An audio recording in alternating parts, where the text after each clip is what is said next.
Every day and every night I pray. I pray for you.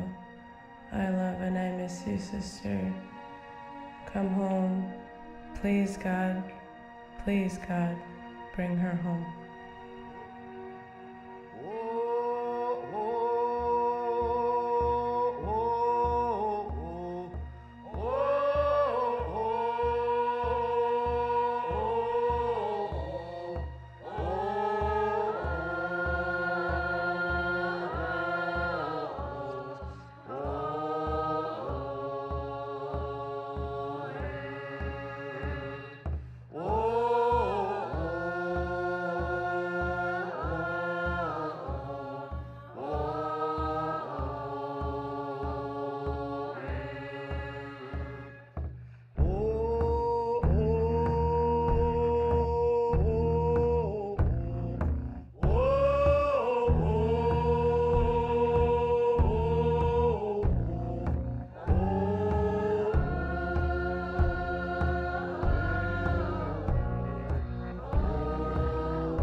It is a beautiful prayer song, but it is 8 minutes in length, and you all aren't used to the pastor praying for 8 minutes. Even if you can keep time to it, right? That prayer song was done by a group up out of Lummi, and that is one of their cedar tree canoes. So these things all tie together so beautifully. And again, I want to thank Ken for being the man behind the presentation. You've done a good job. Thank you. Okay, this is the fish, the symbol of the Native American working group, and it was done by Tony Jo Gobin, the daughter of Judy Gobin, who made the roses for you. Okay, Ken. Skip. We left off with our boarding school experience, and one of the traumas, the generation to generation trauma comes out of the boarding school experience. Okay? So now we're going to talk about dehumanizing, because that's what happened. When you stop and think about what we did to individuals when they came into the boarding school, everything from stripping them down, dousing them with lye, cutting their hair, punishing them for wanting to continue to use their language and their ceremonies.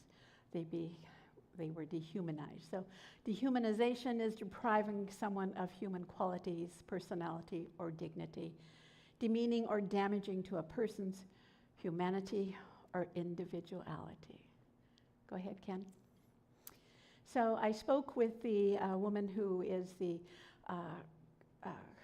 coordinator for Native American missing individuals with the State Patrol this week. And this is her updated material. And this is by county, how many are missing and where they're at. And I thought it would be helpful for you to see, particularly when you look at kind of like down the I-5 corridor. And you know, Yakima is a huge reservation, one of the bigger ones. A large number of them are missing from there. But I want you to also notice that Oregon has one. Montana has one. We have, next slide, please. This was the updated of 1016. I think we have 134. I didn't make slides of all of the names, but I took her report apart. So there's 4 pages of the names. So next slide, please. Next slide. Are these men and women? Men, women, and children. Yep. So found so far 10 male and 18 female juveniles. Notice that. Of adult males, 6, females, 5, 39 total. And then missing juveniles, 52, and adults, 132. But they found one because 2 weeks ago there was 133. You know, every single one they find is wonderful. Next slide, please. What if they were found? Or they were killed? Well, sometimes that happens. Sometimes that happens. This would be found, these would be found alive. Okay. These are found live. And on the list, there is one from Tulalip. He was an officer and he was out in the water and got washed out of his boat, and they've never found his remains. So he will be remaining missing forever because the crabs probably ate him. That's what happens when you get lost. So this is the type of person. You can see there's 3 with disability, 3 that were endangered, which probably means they were in a non-safe relationship. And then there's involuntary, which means they were stolen, taken. There are 44 juveniles, and then there are 42 adults and 2 juveniles. So that's how they categorize the missing types. So they kind of break them down into kind of a summary. Okay, next slide. So I wanted you to know that there's also a page of found people. And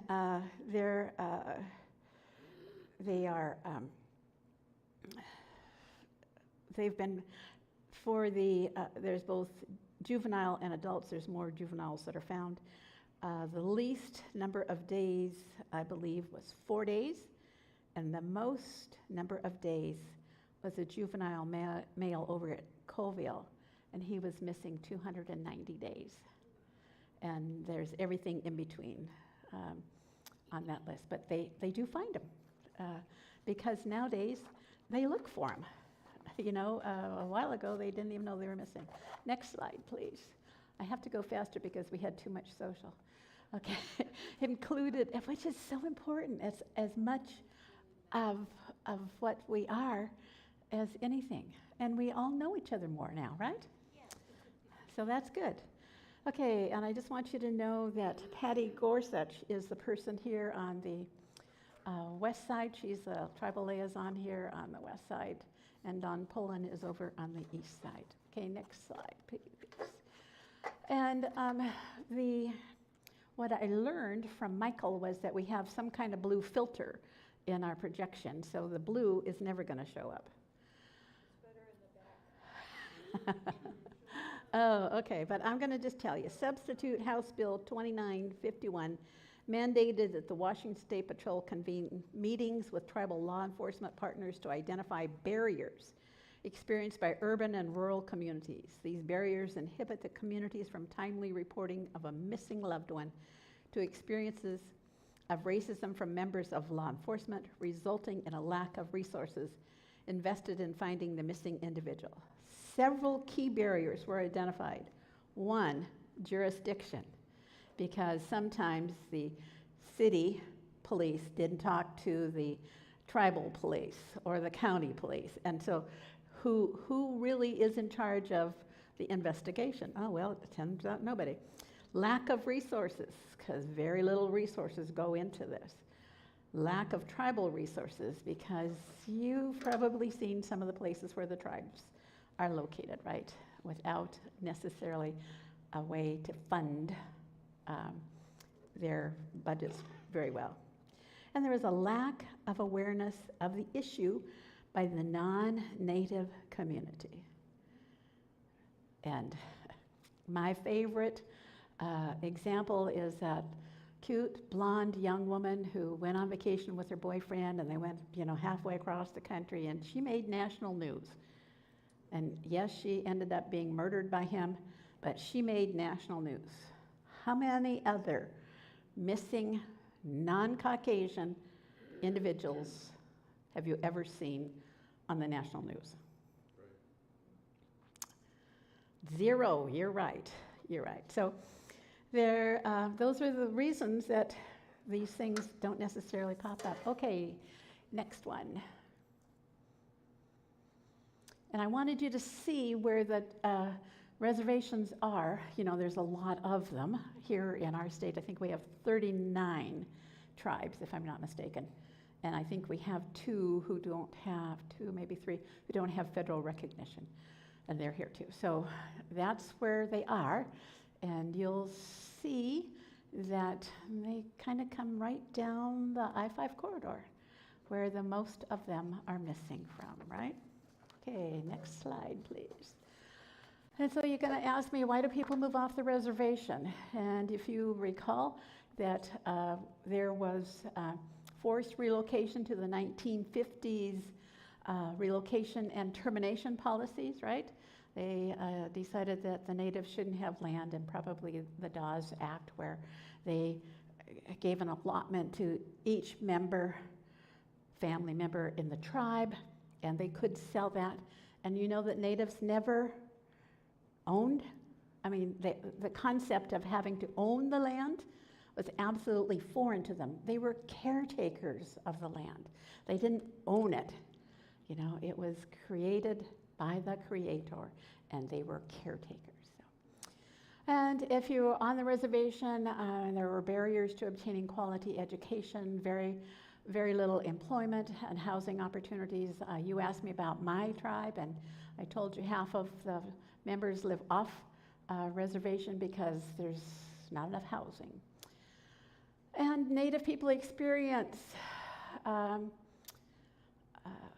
in at least two ways: losses experienced by extended family and community ties on reservations and village land. So if you had a loved one who went to a boarding school and everything was drilled out of them about what it was to be a Native person, when you go back to the reservation, what do you go back to? You're in a no-win situation, and so you go to the urban area. And many of our urban areas have more natives than reservations. Okay, next one. So the bigger picture, the Indian the Indian Health Board, the Urban Indian Health Institute, of Seattle, in 2018 released a study of an analysis of 71 cities across the country about this problem. And at that time, they had identified 506 missing and murdered Indigenous women and girls. They hadn't even counted them in yet. And so the researchers went out and asked questions and did everything they could to get people to respond.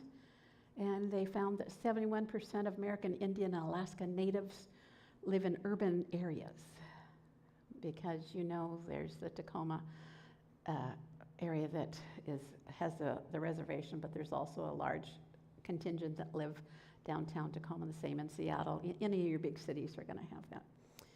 And then this report was to be a resource for urban Indian organizations, tribal government, and legislators. And it provided a snapshot of what was happening, and that was in 2018. Next slide, please. So this is the heart of their report. The lack of good data and the resulting lack of understanding about the violence perpetrated against urban American Indian and Alaska Native women and girls is appalling and adds to the historical and ongoing trauma American Indian and Alaska Native people have experienced for generations. Okay. So because this report was actually the start of the awareness, of the start of push for legislation, a part of wake up, folks, this is happening in your communities and you don't even know about it. So this is like the first legislation that came out in the 2017-18 legislative session. And it ordered a study to determine how to increase reporting and investigation. And it directed the State Patrol to conduct a study to determine how to increase state resources. And they held community convenings across the state to have hearings. And they released a report to the legislature in 2019. And there's been no other report. I cannot believe that, one report's good. Are we doing better or worse? Everything that you do needs to have some feedback or something. Okay. So this one in 2018-19, you can see they decided they needed to improve response as to the missing people, and authorized the 2 liaisons, which have been hired. It took them over a year to get that hired. And this is so key. And to train the State Patrol on principles of government-to-government relationships, and to develop best practices for local enforcement protocol for cases of Indigenous people. That's so important. I mean, it was so missing, right? It was so missing. Okay, so then we're going to jump to the 22-23 legislation. And many of you know about the alert for missing Native people, right? How many of you signed up for it so that you get the alert? Wonderful. I was down at Gloria Day in Kelso, and one of the alert went off right at the end of service, and people pulled out their phone, looked at it, said, Yakima, doesn't pertain to us, put it in their pocket. I'm like, see, how far is Yakima? Hour and a half drive? It's like, it does pertain, because they come right over here on the I-5 corridor and go south. And so then, like a month later, I was up at Edgewood at the Lutheran church there doing the presentation.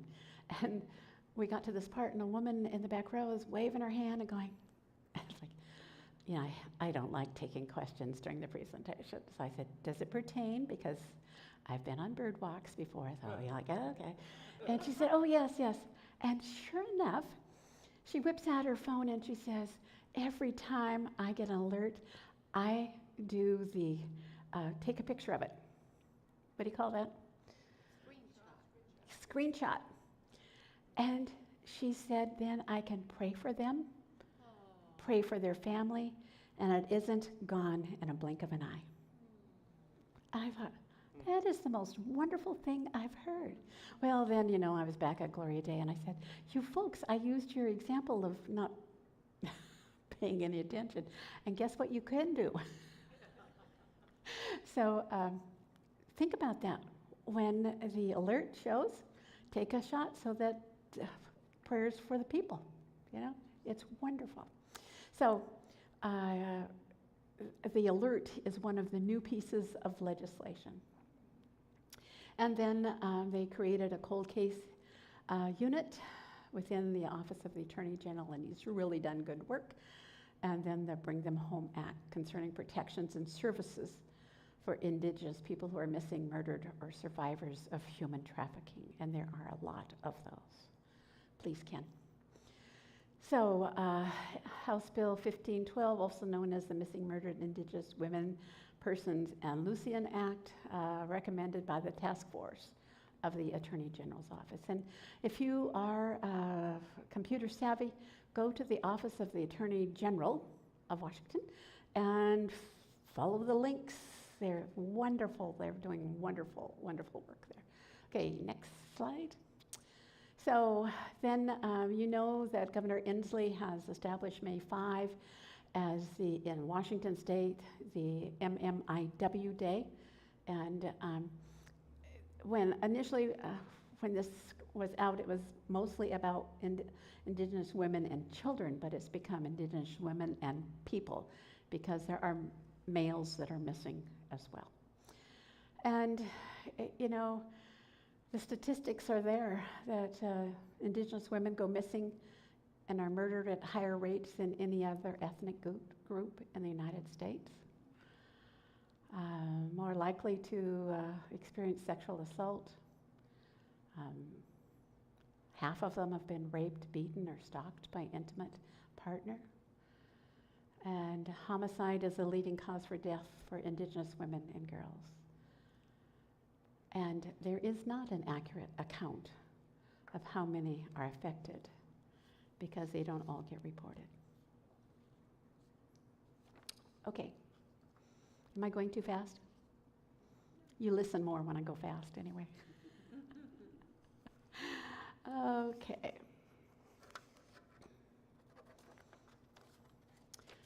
So the task force was tasked with doing a number of things and systematically find out what is going on, and they will produce 2 reports.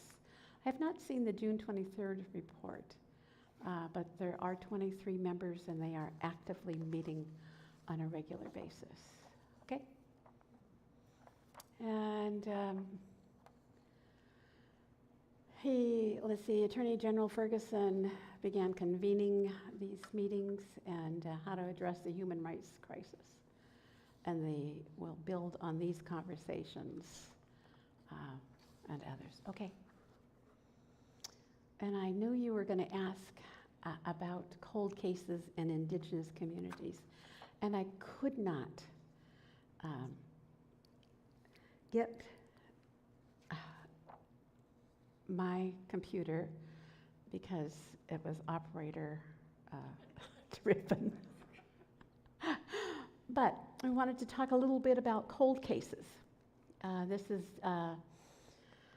information that the task force, this is the Attorney General's task force, seeks to understand the nature and extent of missing and murdered Indigenous people in Washington State. While its existing data is incomplete, it paints an alarming picture. Staff for the AGO office worked with investigators from the homicide investigating team to identify preliminary numbers of homicides of Indigenous people in Washington. And the databases stored crime-related information voluntarily from police and sheriff's department throughout the Pacific Northwest. It acts as a central repository for detailed information regarding violent crimes.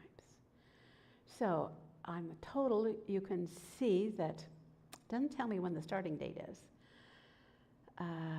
maybe it's the statewide, 10,535. Homicide with Indigenous victims, 436, 4.14%. Unsolved homicides, 2,268. Unsolved homicides with Indigenous victim, 113, or 4.9%. The population of Indigenous people in Washington State in 21 was at 148,997, or 1.9%. According to the data contained in this report, 4.14% of the 10,000 total homicide cases involved an Indigenous victim. Of 2,268 recorded unsolved homicide, 4.98% involved an Indigenous victim. So, but we're only 1.9% of the population. So they feel that it's grossly under reported, and if you want more detail, I encourage you to go to the Attorney General's office website and look for it. And then there, of course, there are unidentified remains. Recent advances in DNA technology identify some of the remains as relatives of Indigenous descent. Despite decades of searching, positive identification can be challenging due to systemic and social issues directly resulting from colonization of Indigenous people. Some relatives may be more difficult to identify through DNA records, do not have family that are currently looking for them, or were not reported missing. And when we talk about unidentified remains, a year ago, there was a report on the news in Seattle that a man had been shot in I think it's the Soto district, by the Kingdom, Chinatown. Isn't that the Soto district? And there was no news ever about it, right? It turned out that 3 weeks later, my sister-in-law called me and told me that her grandson had been murdered. He'd been in the morgue for 3 weeks, and they hadn't gotten around to running his fingerprints. And as a result, when they did, he'd been in the system, and they were able to identify him, and the family were able to bring him home. He was enrolled at Puyallup. His father was Puyallup. And he was in the homeless camp. There's a lot of circumstances surrounding that, but I want you to focus on the fact that he lay in the morgue for 3 weeks before they finally ran his fingerprints. You know, how often did we do that with non-native people? So, it does happen. It does happen. Okay, next slide, please. And they have some case studies, and you know how they do with trying to figure out what somebody would actually look like from the skeletal remains, and that's one of them. Next slide, please. Next slide, please. So this is one of the family members, and her quote is that once a case goes cold, that is it for most of our people. It depends on who has the jurisdiction. It just 5 years or no, it just depends. Okay, next slide. I have a friend who has a family member, and she was a daughter, sister, niece, friend. Has been missing since 1979 from Tahola. She was taken by a man in a car that she was at the park with her cousin, and taken in the car and never seen again. Next slide. So they've done a age photo progress to 45 years. That's how long she's been missing. But the good news is that the Seattle police finally released some information that there's 3 jurisdictions working on her case now. And so for all these years, you talk about a cold case. That is what happens when the jurisdictions don't talk to one another. Next case. Thank you. So, what can you do? What can you do? Well, what's the first thing you can all do? Absolutely, absolutely. And for the family, for the community, if possible, let the family know they matter. You know how it is when there's been a death in your family. You appreciate it when someone calls to say, how are you doing? And so these families are the same. And if you don't know them, don't call them up, say, oh, I read that your loved one is missing. Don't do that. But don't drop them off the prayer list. Help them keep the search alive. Maybe we would be able to be out and be part of the searching. I don't know. Pray. Support new legislation. You can all be advocates and advocate with our state, local legislature. Sign up for the alert with the Washington State Patrol. And it's easy as going to their website and show you how to sign up.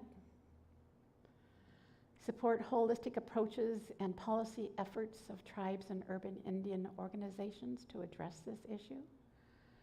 Support culturally appropriate trainings for law enforcement agencies. Culturally appropriate trainings.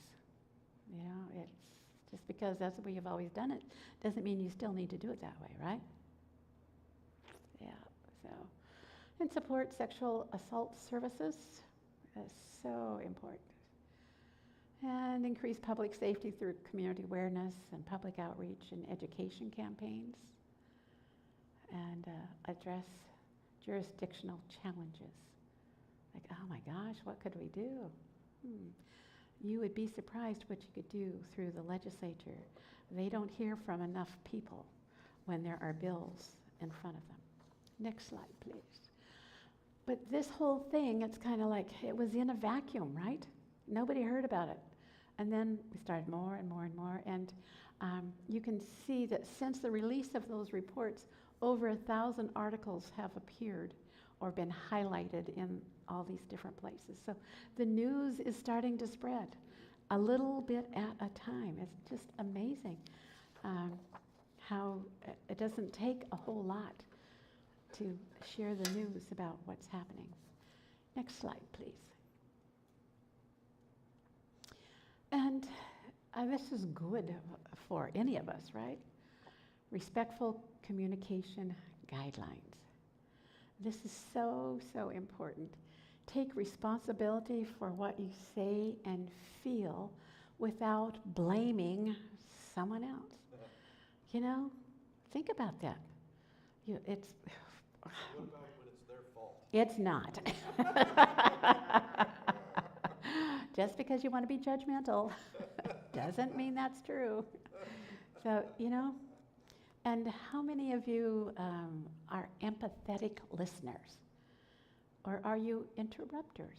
Oh, why don't you? Well, why don't you try? What did you think of? Versus letting the other person speak, right? Empathetic listening. We all need to work on that, right? Be sensitive to differences in communications and cultural styles, right? This is so, so important. Most natives I know don't want to tell you their life story the first time you meet them. A couple of years ago, I had a colleague call me and want to have coffee, and she said, I want to hear your life story. Like, let's see, how do I know you? There's a lot of hurt in my life story, and I'm not going to tell you. I'll tell you some of it, but I'm not going to tell you all of it. And so, be aware of what you're asking for. Get to know someone doesn't mean, tell me your story. It's shared experiences. Let's have coffee. Let's build a relationship. Don't just say, tell me your story. Like, okay. So do you know what I'm saying?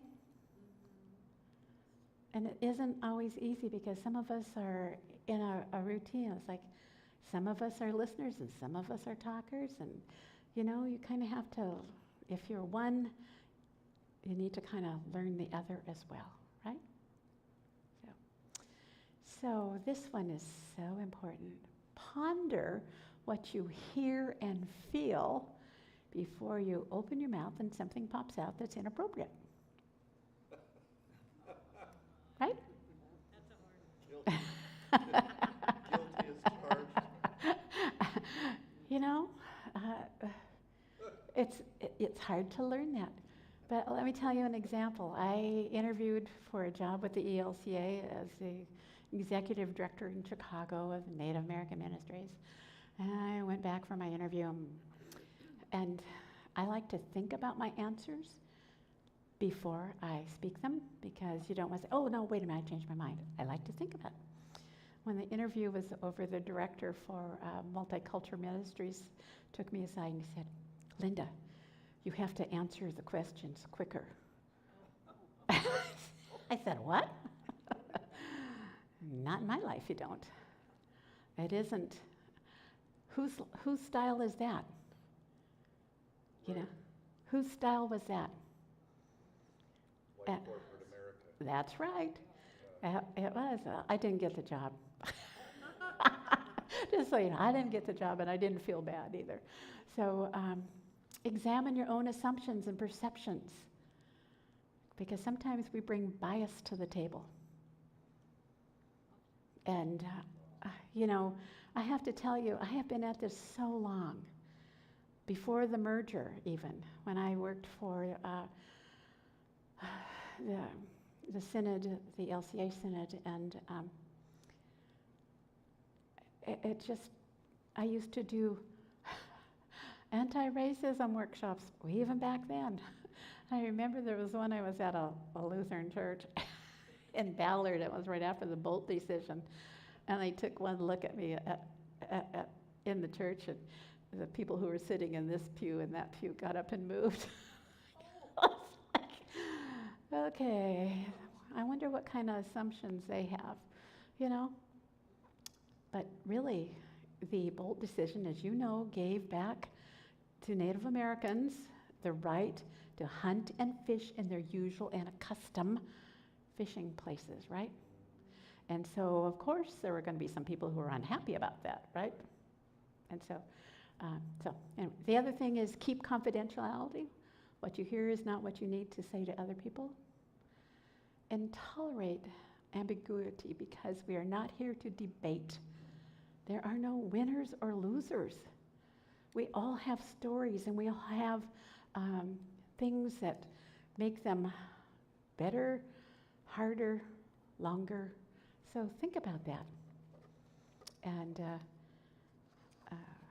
so I just want you to think about respectful communications. Okay. So how can we listen and act? What would you do differently? Well, I was going to ask you, because I made a mistake, and I was going to ask you, like, protocol for, so I was on an airplane with this nice indigenous lady sitting next to me, and she was going around giving seminars about this, exactly, about the missing women. But I didn't understand, how should I ask her, like, where are you from, or are you Native American, or what is your tribe, or how do you, like, if you're, or should you eat? Oh, did she mention that's what she did? Well, yeah, and then I wanted to kind of know, like, ask her, like, where you were from, or what was your tribe or community, or how, is that inappropriate? Because I was thinking, you know. I think maybe I feel your discomfort. I think if it had been me, I would have appreciated a question that said, I hear you saying that you're doing some workshops on missing and murdered Indigenous people. Okay, And how did you come to be doing this work? okay, yes. You thank see, that, What's the story? yeah, and then you're not quizzing her about her life. About, Does that make sense? right, yes, thank you. Okay. Does that sound good for all of you? Okay. We Anything? had a wonderful conversation, it was great, but it started out awkward, and I was like, thank you for that. Yeah, yeah. And I've always found it to be helpful to say, I understand you to say, as opposed to you said. I understand you to say. Or, can you help me understand that? Can you clarify that for me? Just, communication things that you all know, right? So, how can you be an advocate? We've already talked about through legislature, right? Yes, Susan. How can we be an advocate?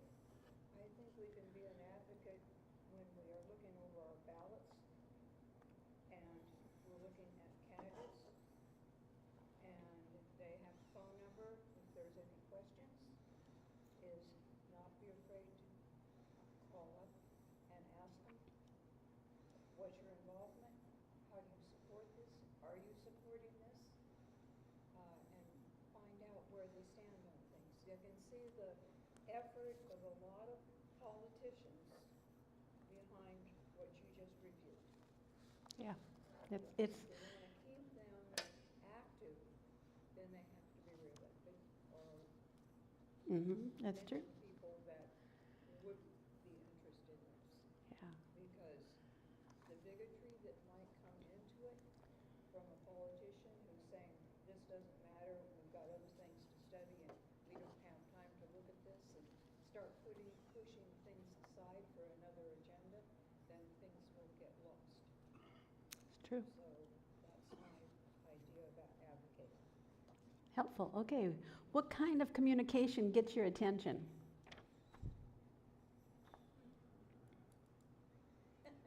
You? Oh my gosh, you people are wonderful. And do you have questions? I can, let's see, we don't have a lot of time left because we did the other stuff, but that was important to do. Yes, yes. You may be covered in the other classes, it's the first one you attended, but you've used indigenous. What is the correct terminology? Is it indigenous, Native American, Can you repeat Indian? the question? What's the correct terminology? What is the correct terminology to call me? Well, I am a member of the Tulalip Indian tribe. However, something that's been a little more common has become the indigenous. But you have seen the Muckleshoot Indian tribe with their canoe out on the waters, right? And they are a Muckleshoot tribe. It is the Puyallup tribe of Indians. Because we were all called Indians in the first place because, Christopher was looking for India and he was lost. We discovered him. I love that. And then, First Peoples, up in Canada, they use Yeah. First Peoples a lot. First Nations, Indigenous. So I'd have to say that there isn't necessarily one, but it's one of those. One that isn't like Should we avoid anything? Is there? I think you want to listen to whoever you're talking to and see what they're calling themselves, and then you can. I'm also talking about just in general, talking with people, there may not be any indigenous people in that group. Mhm. What is the correct, I would probably use First Peoples. you would use first? I would, just because it's moving towards that way, but in all of our constitutions, we are Indians, just so you know that. So we have to go on to the next one because I have like 4 minutes left. Quick. Sign up for alerts. Go to the Washington State Patrol website, and you can sign up for alerts there. Okay, next one. And these are resources. Go ahead. Next one. Resources, Local Tribes website. If you haven't looked up the Local Tribes website, you can learn so much about our local people. It's wonderful. Faith Action Network. They have marvelous resources. And we've already talked about lobbying and the Washington State Attorney General's office. And even it doesn't hurt to get to know your own local police departments. Okay, next. All right.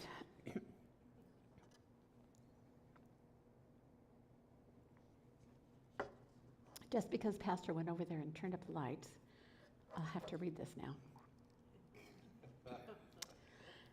Isaiah chapter 58, is not this the kind of fasting I have chosen, to loose the chains of injustice and untie the cords of the yoke, to set the oppressed free and break every yoke?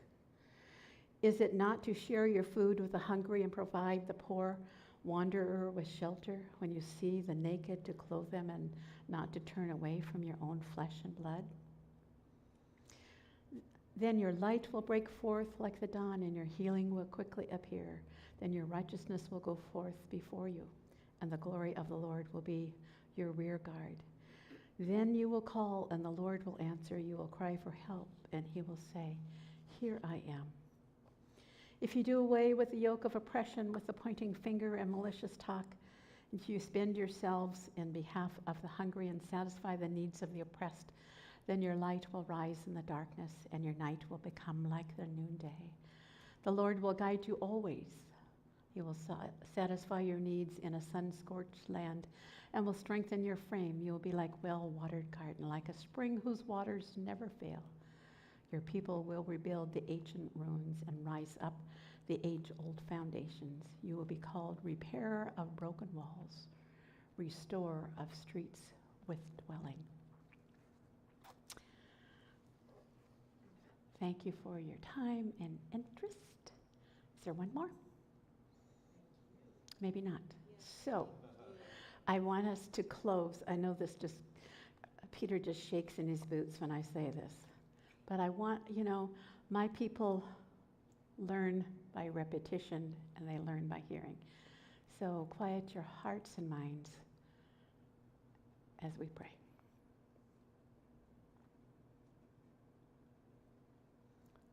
Eternal Spirit, Earth Maker, Pain Bearer, Life Giver, Source of all that is and that shall be, Father and Mother of us all, loving God in whom is heaven, the hallowing of your name echo through the universe.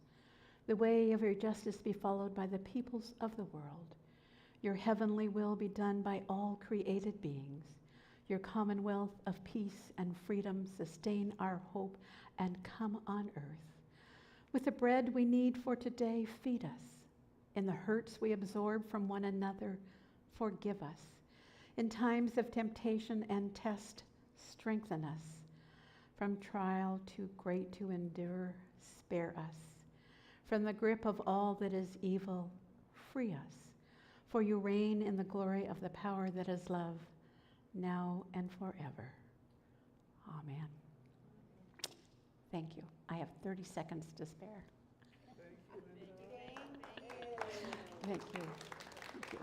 I appreciate each and every one of you and your interest, and we'll talk about that book club in January. It's a great idea. Yeah, I'm all for it. I think it'd be good. Good, good.